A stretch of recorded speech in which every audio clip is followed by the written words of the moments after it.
2026 I news calendar ను ఆవిష్కరించారు MLA Madduluri Malakondaiah.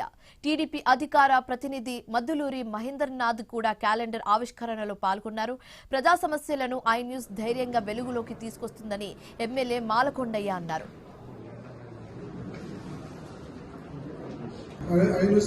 ఎప్పుడైతే చీరాల నియోజకవర్గంతో పాటు అన్ని నియోజకవర్గాల్లో కూడా మంచి పొజిషన్లోకి రావాలి, ప్రజలందరూ కూడా ఐ న్యూస్ని చూసి మెచ్చుకునే విధంగా ఉండాలనేది కోరుకుంటున్నాను.